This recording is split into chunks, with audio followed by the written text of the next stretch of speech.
ప్రియమైన దేవుని పిల్లలారా,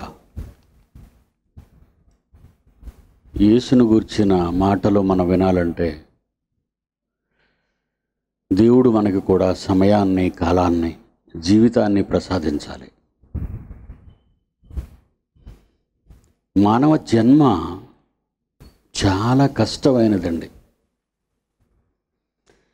సమాజం అనుకుంటుంది నా పుట్టినరోజు పలానా అని చెప్పుకుంటుంది, నా వయస్సు పలానా అని చెప్పుకుంటుంది. అక్కడ నుంచి మన జీవితం ఆరంభమైందని మనం అనుకుంటాం. మా నాన్నగారు నేను పుట్టగానే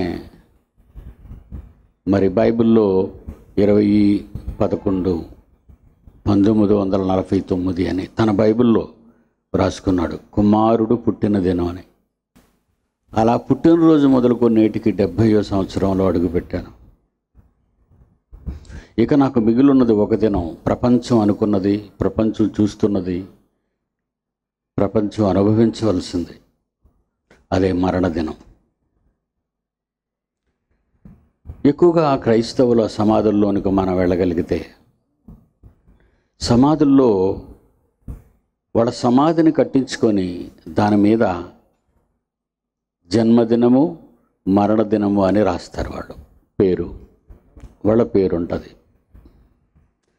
జన్మదినము, మరణదినము. ప్రపంచం అనుకుంటుంది పుట్టినప్పటి నుండి మరణించిన వరకు ఉన్న ఈ మధ్యకాలం అదే మన జీవితకాలం అని అనుకుంటున్నారండి.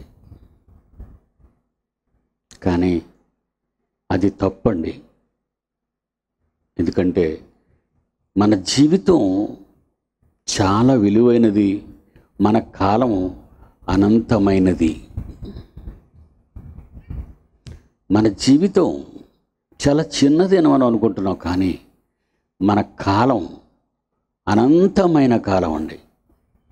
నిన్న మీరు విన్నారు, శరీరానికి పుట్టుక చావు అన్నది మనకి తెలుసు.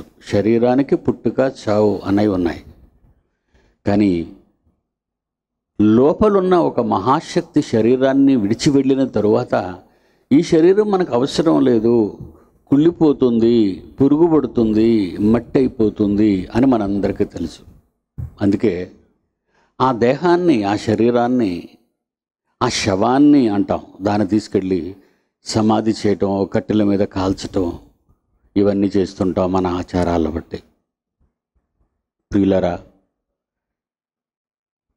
60-70 ఏళ్ల జీవించే ఈ జీవితం ఒక మహాశక్తితో నిండుకొన్నదిగా తల్లిలో నుంచి బయటకు వచ్చింది. జీవంతో వచ్చింది. అది మృత్యుతో కనిపించకుండా పోతుంది ఆ దేహం. కానీ లోపల ఉన్నవారు కూడా కనిపించకుండా పోతారు. వెళ్ళిపోయిన తరువాత ఎక్కడికి వెళ్ళిపోతున్నారు, ఏమైపోతున్నారో రాత్రి కాసేపు ఆలోచించాం. పుట్టడం అయితే చాలా సులువు అనుకుంటున్నారు. వెళ్ళిపోవడం గురించి మాట్లాడితే సమాధానం లేకుండా చిన్న చిన్న మాటలు ఉపయోగిస్తున్నారు. మట్టిలో కలిసిపోయారనో, ప్రకృతిలో లీనమైపోయారనో, అనంతవాయువులో మిళితమైపోయారనో, రకరకాల పదాలు. అంటే పుట్టుక చావుల మధ్య విషయాల గురించి ప్రస్తావిస్తున్నారే తప్ప అసలు పుట్టక ముందు మీ చరిత్ర ఈవేళ మీరు వినబోతున్నారు. మనం కావాలని దేవుడు కోరుకున్నాడు. క్రైస్తవ సోదర సోదరీమణులకు బైబిల్ చదవటం మీకు అలవాటు. దేవుడు యోబుతో మాట్లాడుతున్నాడు. శారీరకంగా ఎన్నో కష్టాలు అనుభవించి, తన పిల్లలందరూ మరణించి, తన భార్య కూడా తనని ద్వేషించి, తన శరీరం కూడా కుళ్ళిపోయి, చిల్లపెంకులతో తన శరీరానికి పట్టినటువంటి ఆ జబ్బును తీసివేయాలని, దురదను తీర్చుకోవాలని చిల్లపెంకులు కూడా వాడినటువంటి సందర్భం యోబుని గురించి మనం చదువుకున్నాం బైబిల్లో. ఎంతో వేదన పడిపోతున్నాడు దేవుని కోసం. ఖచ్చితంగా బ్రతికినటువంటి ఆయన జీవితం దేవునితో చెప్పుకుంటున్నాడు తన కష్టాలన్నీ. అప్పుడు దేవుడు ఆయన ఓదార్చిన విధానం చూస్తే అండి మానవ హృదయం పులకించిపోవాలండి. యోబు గ్రంథం 38వ అధ్యాయము 4వ వచనం. అందరూ బైబిల్ తీయండి. యోబు గ్రంథం 38వ అధ్యాయం 4వ వచనం. నేను భూమికి పునాదులు వేసినప్పుడు నీవెక్కడ నుంటివి? నీవు ఎక్కడ ఉన్నావు? ఏంటండి ఆ ప్రశ్న? దేవుడు ప్రశ్న అడిగితే తప్పు ప్రశ్నలు అడుగుతాడా? లేని ప్రశ్నలు అడుగుతాడా? కానివి అడుగుతాడా? లేనివి అడుగుతాడా? ఆలోచించండి మీరు. దేవుడు అంటే మహా శ్రీమంతుడు, మహానుభావుడు, వాళ్ళందరినీ కన్న తండ్రి, సూపర్ పవర్, మహాశక్తిమంతుడు దేవుడు, అనంతమైన ఆకారాన్ని కలిగిన వాడే ఆయనే. ఆయన మాట్లాడుతున్నాడు భూమి మీద 6 అడుగులున్న మనిషితో. యోబు, నేను భూమికి పునాదులు వేసినప్పుడు నీవెక్కడున్నావయ్యా అని అడిగాడు. మనమైతే ఎవరైనా, ఆయన కూడా చెప్పలేదు, దేవుడే చెప్తాడు సమాధానం కూడా. మనమైతే ఏం చెప్తామంటే భూమే లేకపోయినప్పుడు నేనెక్కడుంటాను తండ్రి అంటాం. మనమైతే చాలా క్లిష్టమైన ప్రశ్న కదండి. 21వ వచనం. ఇదంతయు నీకు తెలిసి ఉన్నది కదా. ఇదంతయు నీకు తెలిసి ఉన్నది కదా అంటాడేంటి ఆయన? యోబుకు తెలుసా?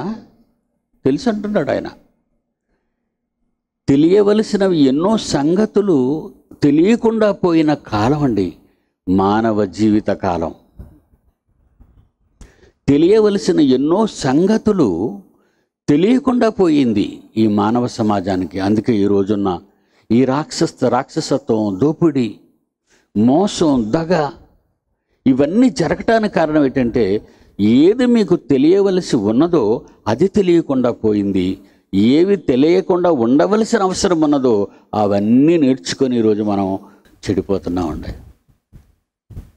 అప్పుడు దేవుడు అంటున్నాడు, ఇదంతా నీకు తెలుసు కదా యోబు, నీవు బహువృద్ధుడవు, నువ్వు చాలా ముసలివాడు అయ్యా, నీవు అప్పటికి పుట్టి ఉంటివి.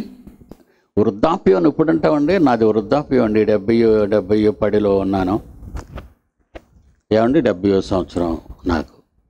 వృద్ధుడును నేను, మీ అందరికీ తెలుసు.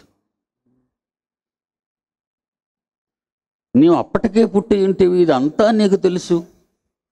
ఆయన అంటున్న మాటలు ఏంటి?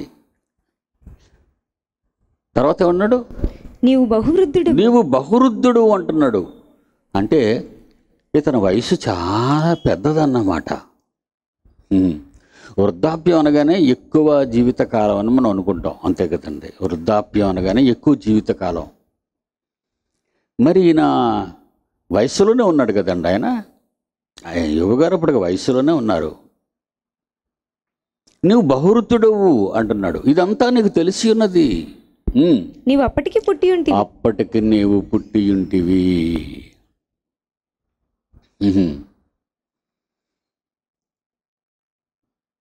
That is the history of the man, history of the human being. మానవ జీవితం రహస్యం. ఇక్కడ చూస్తుంటే మనమంతా ఎప్పుడూ పుట్టామట. ఎప్పుడు పుట్టాము? జగత్తు పునాది వేయబడక మునుపు.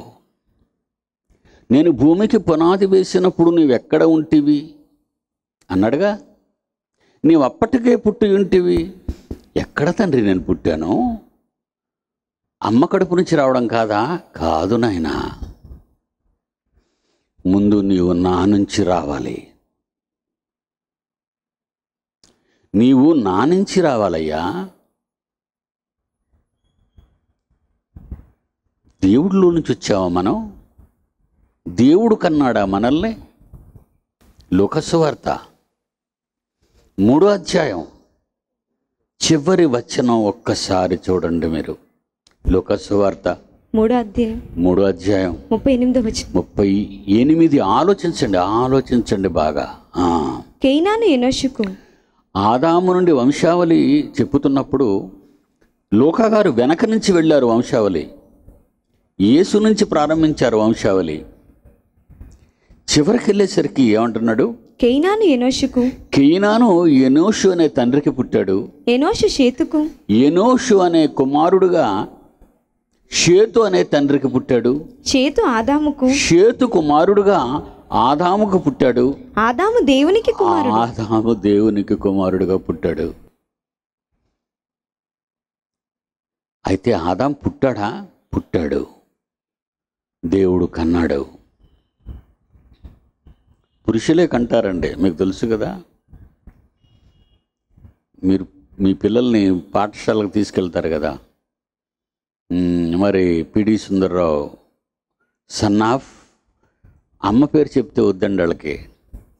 అమ్మ పేరు, మా అమ్మ పేరు సన్ ఆఫ్ కరుణమ్మ అని చెప్పాను అనుకోండి, వద్దు నాయన మీ డాడీ పేరు చెప్పు. పిడి సుందర్రావు సన్ ఆఫ్ లాజరస్, తండ్రి పేరు చెప్తారండి. తండ్రులు కంటున్నారు మిమ్మల్ని. దేవుడు ఆదాం దగ్గరికి వచ్చాడు, పరలోకపు తండ్రి. ఆదాం దగ్గరికి వచ్చి ఏం చేశాడో చూడండి. ఆదికాండం 2వ అధ్యాయం 7వ వచనం. ఆదికాండం 2వ అధ్యాయం 7వ వచనం. దేవుడైన యెహోవా, దేవుడైన పరలోకపు మన తండ్రి నేలమంటుతో ఏ శరీరం అయితే మనం ధరించుకుని భూమి మీద విడిచిపెడుతున్నామో ఆ శరీరాన్ని తయారు చేస్తున్నాడు. జీవము లేని మట్టి బొమ్మ, జీవము లేని మట్టి బొమ్మ. ఆ బొమ్మ ఆయనే చేశాడు. ఆ బొమ్మ ఆయనే చేశాడు. అప్పుడు ఏం చేశాడో చూడండి. నేలమంటతో నరుని నిర్మించి వారి నాసికారంధ్రంలో జీవవాయువును ఊదగా, ఆదాము ముక్కు దగ్గరకు వచ్చాడు. తనలో ఉన్న జీవాన్ని, తనలో ఉన్న నిత్య జీవాన్ని, అమరత్వాన్ని, నాశనము లేని దానిని, అమర్త్యమైన దానిని, మహాశక్తిని నరుని నాసికారంధ్రముల గుండా ఈ శరీరంలోనికి పంపించాడు. అప్పుడు నరుడు జీవాత్మయ్యాడు. అప్పుడే మనమంతా ఈ రోజు వరకు ప్రపంచమంతా ఉన్న కోటాను కోట్ల మంది మనుష్యులు పుట్టి చచ్చిపోతున్నారు, మనకు తెలుసు ఈవేళ వరకు. ఆ కోటాను కోట్ల మంది ఏదేను తోటలో ఆదాము నాసికారంధ్రాల గుండా ఆ శరీరములోనికి ప్రవేశపెట్టబడ్డాం.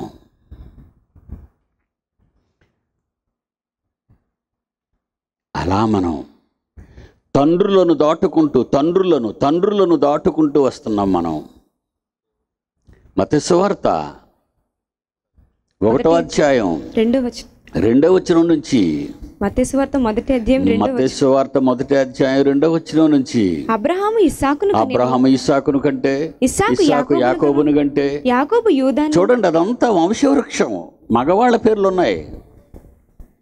అబ్రహాము శారా ద్వారా ఇస్సాకును కనగా, ఇస్సాకు రిబకా ద్వారా. అదేం లేదండి అక్కడ.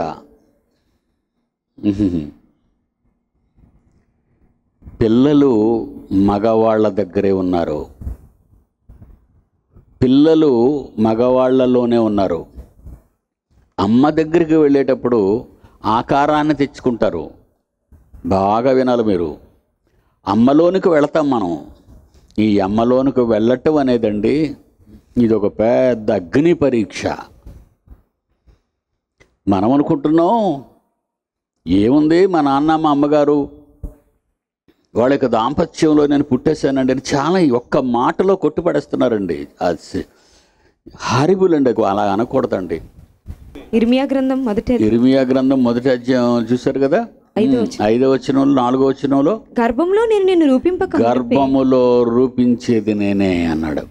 అంటే తండ్రి గర్భము నుండి తల్లి గర్భంలోకి వెళ్ళాలి. తండ్రి గర్భంలో మరి ఉండాలా, భద్రపరచబడి ఉండాలి. తండ్రిలో నీవు భద్రపరచబడాలి. యువర్ ఫాదర్స్, మీ ఫిజికల్ తండ్రులు ఉంటారు. నాకు మా తండ్రి లాజరస్ గారు చనిపోయారు. నాకు జన్మనిచ్చేశారు, ఆయన వెళ్ళిపోయారు. నేను జన్మనిచ్చాను, ఇదిగో నా కుమారుడు ప్రక్కన ఉన్నాడు. వాడు జన్మనిచ్చాడు, వాడి కుమారుడు కూడా ఉన్నాడు. నా అల్లుడికి జన్మనిచ్చాడు వాళ్ళ తండ్రి జాన్ విక్టర్ గారు. అతను తన కుమారునికి జన్మనిచ్చాడు. వీళ్ళందరూ తండ్రులలో నుంచి వచ్చిన వాళ్ళు, తండ్రులలో నుంచి వచ్చిన వాళ్ళు అండి. అమ్మ గర్భం ఆకారాన్ని నిర్మాణం చేస్తుంది. అమ్మ గర్భం ఆకారాన్ని నిర్మాణం చేస్తుంది. ఈ నిర్మాణం అమ్మ దగ్గరికి వెళ్ళడానికి నీకు అగ్ని పరీక్ష. ఒక ఆడపిల్ల కానీ ఒక కుమారుడు కానీ పుట్టాలంటే అమ్మ దగ్గరకు వెళ్ళటం చాలా కష్టం అండి. ఇప్పుడు జాగ్రత్తగా వినండి. తండ్రి నుంచి శుక్రకణాలు బయలుదేరుతాయి. ఎన్నో తెలుసా? 20 కోట్ల నుంచి 50 కోట్ల శుక్రకణాలు తండ్రిలో నుంచి విడుదలవుతాయి ఒక్కసారి. ఒక్కసారి సుమారు 50 కోట్ల శుక్రకణాలు ఎందుకు వచ్చేసేవి బయటికి తెలుసా? అమ్మ అండంతో కలవటానికి. అమ్మ అండంతో కలిసి భూమి మీద 6 అడుగుల దేహాన్ని తెచ్చుకోవటానికి అమ్మ నుండి విడుదలైన 50 కోట్ల శుక్రకణాలు తండ్రి నుంచి వచ్చే బయటికి అవి ఎక్కడికి వెళ్ళాలో తెలుసా? అమ్మ గర్భాశయం దగ్గరికి చేరుకోవాలి. పిండోత్పత్తి శాస్త్రం అంటారు దీన్ని. అక్కడికి వెళ్ళాలి. ఇది ఒక పెద్ద పోటీ అండి. ఏమంటే ఎక్కడైనా మనం 100 మంది పరిగెట్టడం చూసాం, 200 మంది పరిగెట్టడం చూసాం, 10 మంది పరిగెట్టడం చూసాం, కానీ కోట్ల మంది పరిగెట్టడం ఎక్కడ చూస్తామండి మనం? 50 కోట్ల మంది పరిగెడుతున్నారండి. ఒకసారి తండ్రిలో నుంచి బయటకు వచ్చిన 50 కోట్ల మంది బయటకు రాగానే 10 కోట్ల కణాలు చచ్చిపోతాయి, నేల రాలిపోతాయటండి. వినాలి, 10 కోట్లు నేల రాలిపోతాయండి. అమ్మ ఒక్కరికే స్థానాన్ని ఇస్తుంది. అమ్మ ఒకరికే స్థానాన్ని ఇస్తుంది. ఆ ఒక్క స్థానాన్ని దక్కించుకోవటానికి ఇక మిగిలిన 40 కోట్ల కణాలు పరిగెట్టడం ప్రారంభమవుతాయండి. చాలా క్లిష్టమైన పరిస్థితి. మనిషి దీన్ని అర్థం చేసుకుంటే ఈ ఆకారం ఎందుకు వచ్చిందో, ఎలా వచ్చిందో మీరు అర్థం చేసుకోగలరండి. ఈ పరిజ్ఞానం ఈరోజు మనుషులు ఆలోచించకుండా పోతున్నారు. తన పుట్టుక పరమార్థం ఏంటో అసలు ఆలోచించక ఏం కాకుండా జీవితాన్ని పాడు చేసుకుంటారండి, ఏం కాకుండా. కానీ 50 కోట్ల మందిలోనూ ఒకటిగాను తల్లి దగ్గరికి రావాలంటే ఎంత కఠినమైన పరీక్ష తల్లిలోకి ఎంటర్ అవ్వగానే ఉంటాయో ఎనీ గైనకాలజిస్ట్ లేదా పిండోత్పత్తి శాస్త్రవేత్తలు వాళ్ళని అడగండి, చెప్తారు. దేవుని పిల్లలారా, అలా 40 కోట్లు లోపలికి ఎంటర్ అవ్వగానే తెల్ల కణాలు తినేస్తాయటండి. ఆ తెల్ల కణం పైకి లేచి దాన్ని పట్టుకొని లాగేసుకుంటుంది. ఈ 40 కోట్ల శుక్రకణాలని కూడా పురుగులండి. తలకాయ పురుగుల్లో అప్పుడప్పుడు నీటిలో పుడతాయి. తలకాయ పెద్దది ఉంటుంది, తోకలాగా. కప్ప జీవి చరిత్రలో చూస్తారు మీరు. అది కప్ప జీవి చరిత్రలో ముందు తలభాగం కొంచెం చిన్నగా పెద్దగా ఉంటుంది, మిగతాదంతా తోక ఆడించుకుంటూ వస్తుంది. చూసారండి? అవిగండి, అవి శుక్రకణాలు. చూసారా? Very good. ఇకపోతే చిత్రం ఏంటంటే ఇందులో ఎన్నో ఆడ ఉన్నాయి, ఇందులో మగ ఉన్నాయి. తెలుసా మీకు? ఇందులోనూ ఆడ శుక్రకణాలు ఉన్నాయి, పురుష శుక్రకణాలు ఉన్నాయి. కానీ అమ్మ దగ్గర ఆమె గర్భసంచిలో కొన్ని వేల అండాలు ఉంటాయండి, కొన్ని వేలు. అవన్నీ పరిపక్వం కానివి, పరిపక్వం అవుతాయి.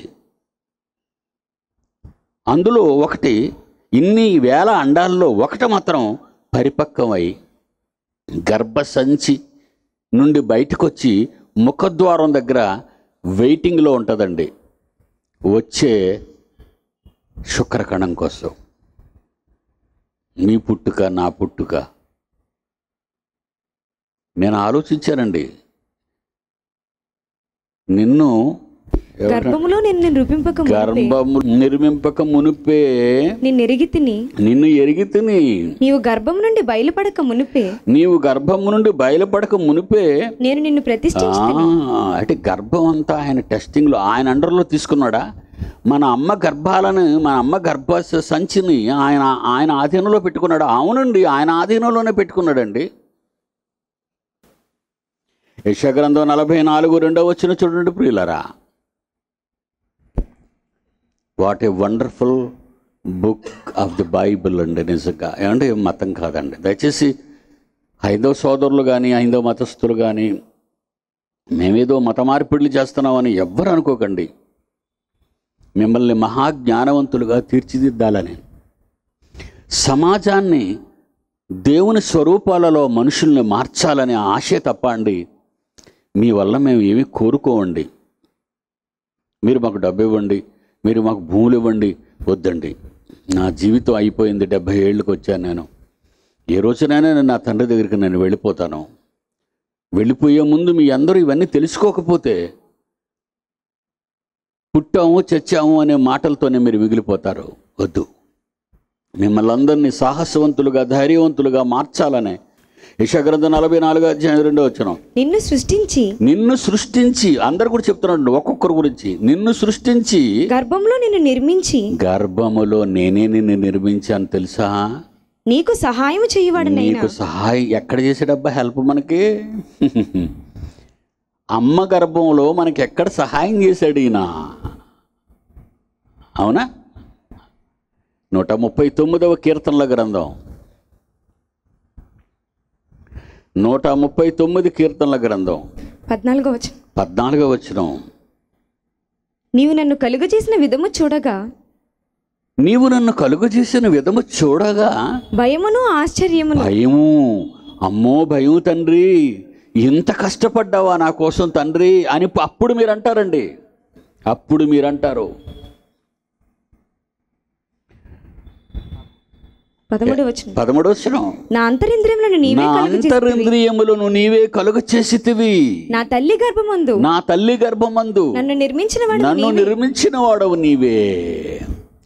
కోట్ల మందిలో 50 కోట్ల మంది వస్తే బయటికి 10 కోట్లు నేల రాలిపోతే 40 కోట్లు తల్లిలోకి ప్రవేశిస్తే తల్లిలో ఉన్న 40 కోట్ల మీద మా అమ్మ గర్భంలో ఉన్నటువంటి తెల్ల కణాలు దాడి చేసి చంపేస్తాయండి అన్నిటినీ. చివరికి ఎన్ని మిగులుతాయని మీకు తెలుసా? మీకు 400 నుంచి 500 మిగులుతాయండి. ఇక 40 కోట్లలో మిగిలేవి 400 నుంచి 500 శుక్రకణాలా? చూడండి, తెల్ల కణాలు అదిగోండి. వెళ్తుందా శుక్రకణం? వెళ్తుందా? ఎలా పట్లాగేసుకుందో చూడండి, అలా పట్లాగేసుకుందో చూడండి. ఇదంతా అమ్మ గర్భంలో జరుగుతున్న మహాసంగ్రామం.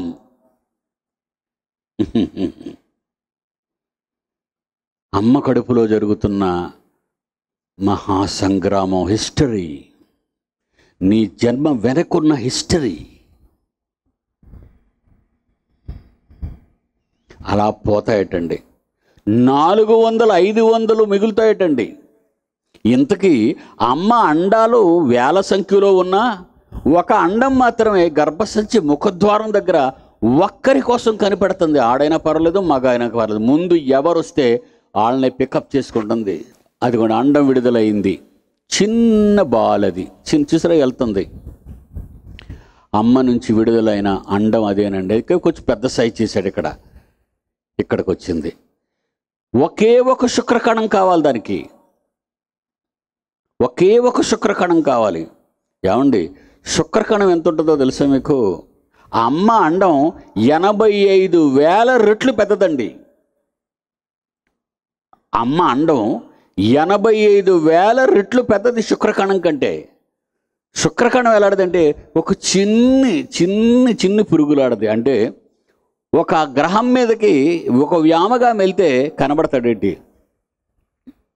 ఒక గ్రహం మీదకి అంతరిక్షంలోకి ఒక వ్యోమగా వెళ్ళాడు అనుకోండి, అంత ఆ రెండిటికి ఎలా కనబడుతుందో.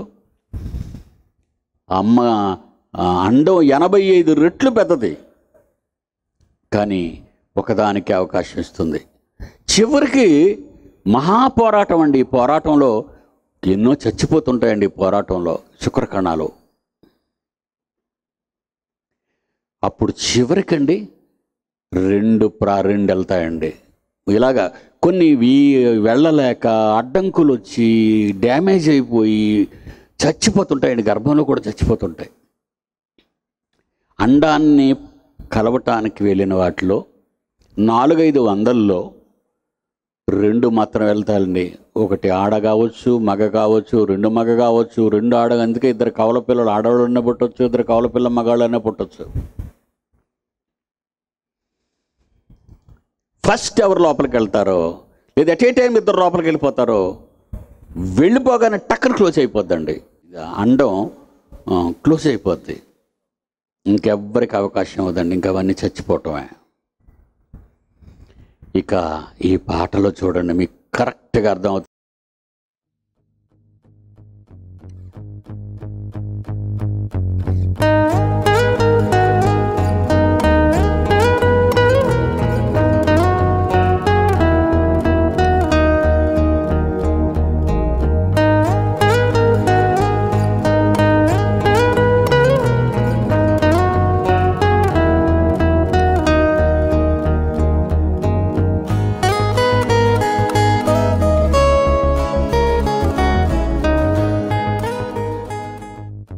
ప్రతి నిర్మాణం వెనుక నిర్మాణకుడు ఉంటాడని సులువుగా నమ్మే ఈ విజ్ఞాన ప్రపంచం మహానిర్మాణమైన మానవదేహం వెనుక మాత్రం ఎవ్వరూ లేరంటూ తన అజ్ఞానాన్ని ప్రకటించింది. మానవ నిర్మాణాలే ప్రపంచ వింతలు కాదు, మానవ దేహమే ఈ ప్రపంచానికి ఒక వింత వింత వింత.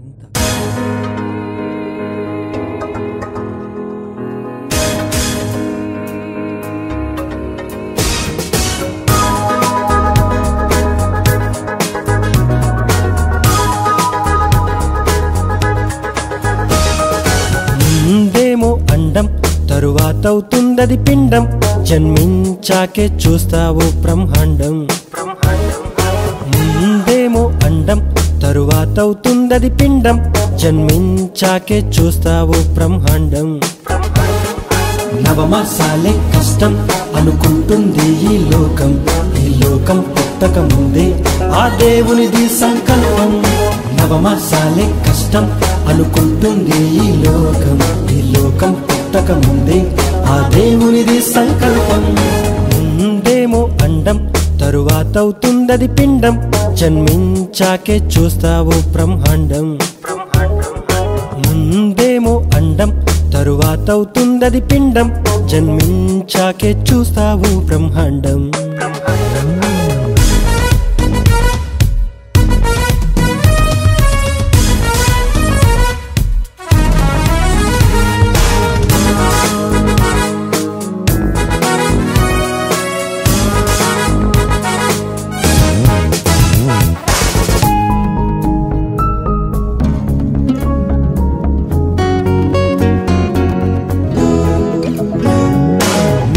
తల్లి గర్భం అది ఓ చిన్ని సంద్రం, ఆ సంద్రంలో చేశాడి నిర్మాణం. నీ తల్లి గర్భం అది ఓ చిన్ని సంద్రం, ఆ సంద్రంలో చేశాడి నిర్మాణం. గుర్తించావా ఏ రోజైనా నీ తండ్రి కష్టం, గమనించావా ఏ నాడైనా తనకున్న ఇష్టం. గుర్తించావా ఏ రోజైనా నీ తండ్రి కష్టం, గమనించావా ఏ నాడైనా తనకున్న ఇష్టం. ఏదేదో చేసేస్తావు, ఏంటేంటో వెతికేస్తావు, వెతకాల్సిన దేవుణ్ణేమో వెయిటింగ్ లిస్ట్ లో పెట్టేస్తావు. ముందేమో అండం, తరువాతవుతుందది పిండం, జన్మించాకే చూస్తావు బ్రహ్మాండం. ముందేమో అండం, తరువాతవుతుందది పిండం, జన్మించాకే చూస్తావు బ్రహ్మాండం. ఏంటి ఈ అందం, ఈ సిందెవరి చిత్రం, ఏ చిత్రకారుడికుంటుంది నైపుణ్యం. ఏంటి ఈ దేహం, చెక్కిందెవరి శిల్పం, ఏ సైంటిస్టుకి ఉంటుంది విజ్ఞానం. ఈ లోకంలో నీకెన్నున్నా అవి అల్పకాలం, అనుకుంటే సిద్ధంగా ఉంది నీకై పరలోకం. ఈ లోకంలో నీకెన్నున్నా అవి అల్పకాలం, అనుకుంటే సిద్ధంగా ఉంది నీకై పరలోకం. ఎక్కడి నుంచొచ్చేశావు, ఎటువైపు వెళ్ళిపోతున్నావు? వెళ్ళాల్సిన స్వర్గాన్నేమో వెయిటింగ్ లిస్ట్ లో ఉంచేశావు. ముందేమో అండం, తరువాత అవుతుందది పిండం, జన్మించాకే చూస్తావు బ్రహ్మాండం. ముందేమో అండం, తరువాత అవుతుందది పిండం, జన్మించాకే చూస్తావు బ్రహ్మాండం. నవమాసాలే కష్టం అనుకుంటుంది ఈ లోకం, ఈ లోకం పుట్టక ముందే ఆ దేవునిది సంకల్పం. నవమాసాలే కష్టం అనుకుంటుంది ఈ లోకం పుట్టక ముందే ఆ దేవునిది సంకల్పం.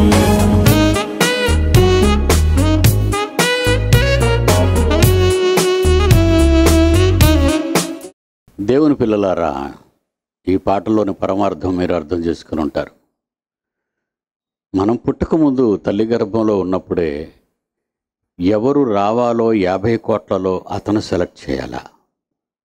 అవునా? ఇంకొక మిస్టరీ చెప్తాను మీకు.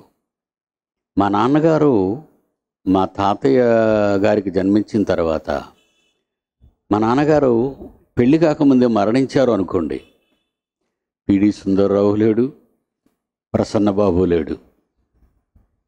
ఆలోచించండి. చీమలు పాకుతుంటుంటాయి గోడల మీద, మీకు తెలుసు.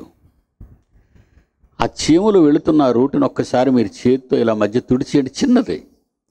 ఇటు నుంచి వచ్చిన చీమలు ఎక్కడో చాగిపోతాయి, అటు నుంచి వచ్చిన చీమలు అక్కడో చాగిపోతాయి.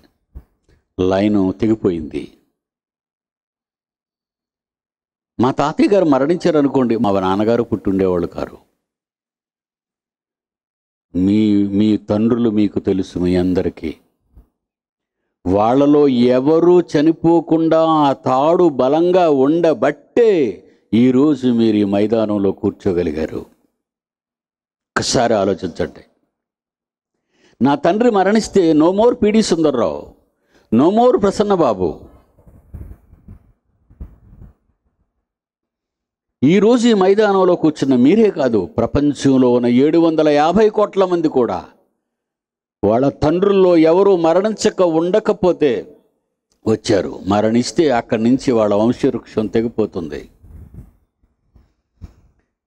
పంపించిన వారందరినీ దేవుడు 50 కోట్ల మందిలో ఒక్కరినే ఎందుకు నిలబెట్టారో, ఆడగా కానీ మగగా కానీ? ఎంత రిస్క్ తీసుకున్నారు ఆయన? ఇందాక కీర్తనకారుడు ఎవరు రాశాడు చూడండి ఒకసారి మీరు. 139వ అధ్యాయం కీర్తన 13వ వచనం. నా అంతరింద్రియములను నీవే కలుగ చేసితివి తండ్రి, నా తల్లి గర్భమందు నన్ను నిర్మించిన వాడవు నీవే. 50 కోట్లు వచ్చినా సరే 50 కోట్లలో ఒక్కడిని నన్ను నిలబెట్టావే. 49,99,999 కణాలు నేల రాలిపోతే 50 కోట్లలో నన్నెందుకు నిలబెట్టావు తండ్రి అని నువ్వు దేవుని ప్రశ్నిస్తే, ఎందుకు పుట్టించాడు? మీ కొరకు కొన్ని పనులు నేను చేశాను, మీరు పుట్టి పని చేయాలని. క్రీస్తు ఎందుకు పుట్టాడు? క్రీస్తుకు ముందు బాప్తిస్మిచ్చే యోహాను ఎందుకు పుట్టాడు? ఇశ్రాయేలీలలో సంసోను అనే మహాబల పరాక్రమవంతుడు ఎందుకు పుట్టాడు? తన ప్రజలను ఫిలిష్తీయుల చేతిలో నుంచి కాపాడటానికి. యేసు ఎందుకు పుట్టాడు?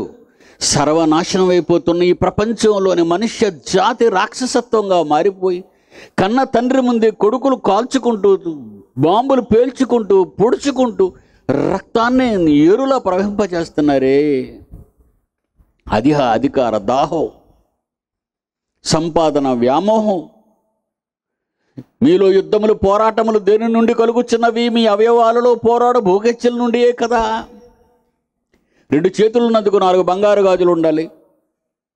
ఒక నడుము ఉన్నందుకు ఒక బంగారు వడ్డానం కావాలి. కాళ్లకు పట్టీలు కావాలి. మెడకు కేజీలు బంగారం కావాలి దండలుగా. ఏం చేస్తావు? నీతో వచ్చేవా ఇవన్నీ? దేవుడు నీకిచ్చిన ఈ దేహం సర్వమానవాళి పాప నివారణకై దేవుడు నిన్ను పుట్టించాడు. వాళ్ళకి చెప్పి వాళ్ళని మార్చమని. మత మార్పిడి కాదు, మనసు మార్పిడి. లోకము నుండి పరలోకం వైపు మార్పిడి. దయ్యం నుండి దేవుని వైపుకు మార్పిడి. మన పుట్టుక రహస్యం అండి అది. అది మన పుట్టుక రహస్యం. ఈ రహస్యం తెలిస్తే రాత్రికి నిద్ర పట్టదండి. మా తాతయ్య, నేనేమని చెప్పగలిగితే మా తాతయ్య పేరు చెప్పగలను, అక్కడి నుంచి నేను వాళ్ళ తండ్రుల పేర్లు అని చెప్పలేను. మీరు కూడా అంతే. కానీ వంశవృక్షం అంతా రాసుకొచ్చాడు దేవుడు. కేయినాను ఎనోషుకు పుడితే, ఎనోషు షేతుకు పుడితే, షేతు ఆదాముకు పుడితే, ఆదాము దేవుని కుమారుడు. మనం అంతా దేవునిలో నుండి వచ్చిన వాళ్ళం. వాటి వండర్ఫుల్ అండి. ప్రతి మనిషికి చరిత్ర. ఎవరికో చరిత్ర ఉందని హిట్లర్ చరిత్ర చదువుకుంటావు, పాపిష్టి చరిత్ర. సదాం హుస్సేన్ పాపిష్టి చరిత్ర. బిన్ లాడెన్ పాపిష్టి చరిత్ర. గాంధీ మహాత్ముడు వండర్ఫుల్ హిస్టరీ. ఈ దేశానికి స్వాతంత్రం తెచ్చిన మహానుభావుడు. అంబేద్కర్ అమాయకులైన జనాన్ని, తొక్కబడుతున్న జనాన్ని పైకి లేపడానికి పుట్టిన కారణజన్ముడు. ఎందరో కారణజన్ములు ఉన్నారు. వాళ్ళలో కీర్తి ఎవరికి వచ్చింది? సమాజానికి సేవ చేసే కీర్తి. మదర్ తెరిస్సా పుట్టింది ఒక దేశం, వచ్చింది మరో దేశం. కలకత్తాలో కాళ్ళు పెట్టగానే కనిపించినటువంటి అడుక్కుతున్న వాళ్ళు, సమాజంలో త్రోసివేయబడిన వారు, పట్టించుకోలేని వారు, ఈ దేశం పట్టించుకోలేని వారిని చేరదీసింది. ప్రపంచ దేశాలకు వెళ్ళింది, చెంగు పట్టింది, అడగడం మొదలుపెట్టింది. భారతదేశంలో నేను సేవ చేస్తున్నాను, కుష్ఠరోగుల మధ్య, అనాథుల మధ్య మీరేమైనా ఇవ్వగలరా అని.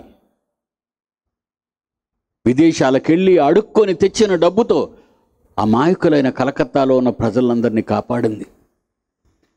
కారణజన్మరాలు.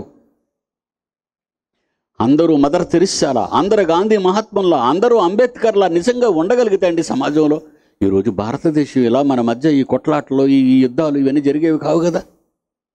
కులాల పేరిట, మతాల పేరిట, వర్గాల పేరిట, ప్రాంతీయం పట్ల మనలందరినీ విభజించి పాలన చేస్తున్న ఈ దేశం ఎటుపోతుంది? పదవి కోసం, మీ ఓట్ల కోసం మేము ఎప్పుడు రామండి. మాకు రాజకీయ ప్రవేశం అంటే నేను అసహ్యంగా అనిపిస్తుంది.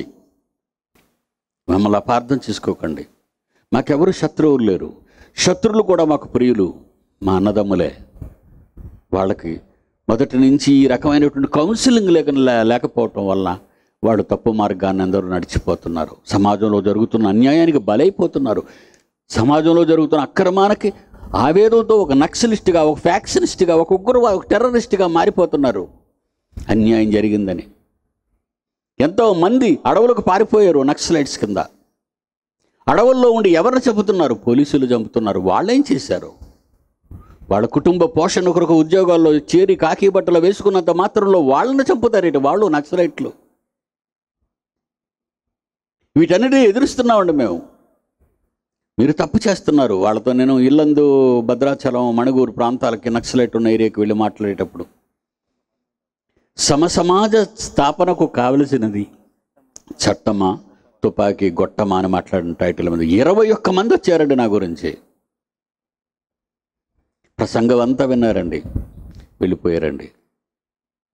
మార్చాలండి, ఒక నక్సలైట్ను మార్చాలి. అమాయకులైన మరి వాళ్ళు ఎవరు చెప్పినటువంటి స్ఫూర్తితోనూ ఆవేశానికి లోనైపోయి సమాజంలో జరుగుతున్న అక్రమాలను ఎదిరించడానికి అడవుల్లోకి తుపాకులు పట్టుకొని అరణ్యాల్లో వర్షాలకి, మంచుకి, ఎండకి తినడానికి తిండి లేక రోగాలతో చచ్చిపోతున్నారు. వాళ్ళు నమ్ముకున్న కుటుంబాలన్నీ ఆ ప్రాంతాల్లో తలడిల్లిపోతున్నాయండి.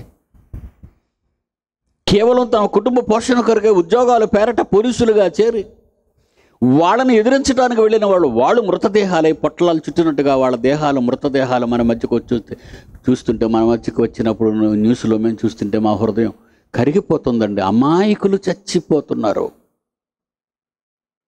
ఎలా ఈ వ్యవస్థను ఎలా మార్చాలి మనం?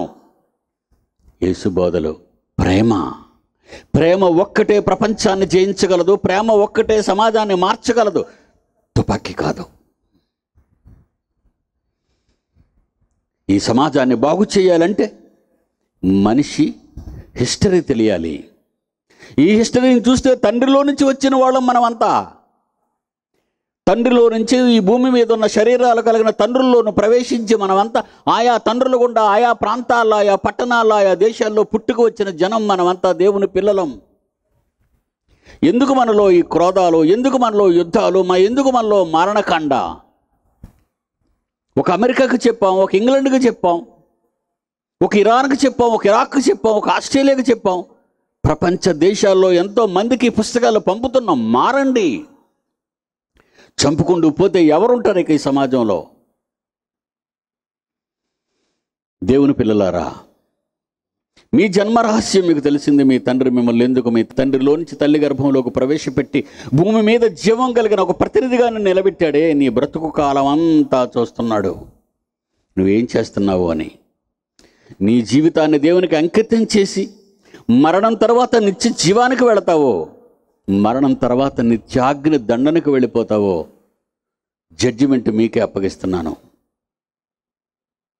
మీ దేహాన్ని ఏం చేస్తారు? శాశ్వతమైనది మీ బ్రతుకు. మానవ దేహం అశాశ్వతమైనది. మీ ఆత్మ శాశ్వతమైనది. పరమాత్మ నుండి వచ్చినటువంటి వాళ్ళం మనం. జీవాత్మలు మనమంతా. శరీరానికి చావుంది, ఆత్మకు చావు లేదు. ఎందుకంటే దేవుడికి చచ్చిపోతాడు. అలాగైతే దేవుని ఆత్మ మనుషుల్లో ఆదాములో ప్రవేశపెట్టిన ఆత్మ, ఆ ఆత్మ విభజనై 750 కోట్ల మందిగా ఈ తరంలో ప్రపంచవ్యాప్తంగా ఉన్నారు. ఈ ఆత్మ, దానికి చావు లేదు. చావు లేని ఆత్మను నిత్య జీవానికి పంపించి నిత్యము ఆనందంగా ఉంటావా? చావు లేని ఈ ఆత్మను ఆరని అగ్నికి బలి చేసి చావు తర్వాత నిత్యము శాశ్వతంగా నరకం బాధలు అనుభవిస్తావా? Decide yourself. God bless you. కళ్ళు మూసుకొని ప్రార్థన చేస్తాను. టైం అయిపోయింది.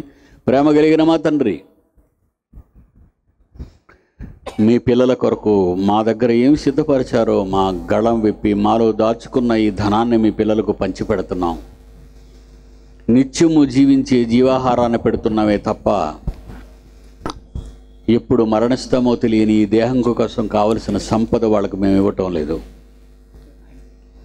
ఈ పట్టణాన్ని దీవించండి. పట్టణంలో ఉన్న అధికారులను దీవించండి. ప్రజలను దీవించండి. పోలీసులను దీవించండి. ఉద్యోగులను దీవించండి. రైతులను దీవించండి. పేదవారిని అందరినీ దీవించండి. విత్తిన మాటలు నిష్ప్రయోజనంగా కాకుండా రైతుకు విత్తనం వేసిన వెంటనే ఎలాగైతే విత్తనం మొలకై ఫలాన్నిస్తుందో అలాగే మా మాటలు నిష్ఫలంగా తిరిగి రాకుండా తండ్రి అనేక ఆత్మల్లో విత్తబడి ఫలించి అభివృద్ధి పొందినట్లుగా వారిని దీవించమని వేడుకుంటూ ఈరోజు మాకిచ్చిన ఆహ్లాదకరమైన వాతావరణం కొరకు వందనాలు చెల్లిస్తూ రేపటి దినమును మా కొరకు సిద్ధపరచమని వేడుకుంటూ మా ప్రభువు మా రక్షకుడైన క్రీస్తు వారి పేరటి ప్రార్థన అడుగుచున్నాము తండ్రి. ఆమేన్. మన తండ్రి అయిన దేవుని ప్రేమ, కుమారుడైన క్రీస్తు యేసు వారి కృప, పరిశుద్ధాత్మ దేవుని అన్యోన్య సహవాసం సదాకాలం మనందరికీ తోడైన నడిపించునుగాక. ఆమేన్.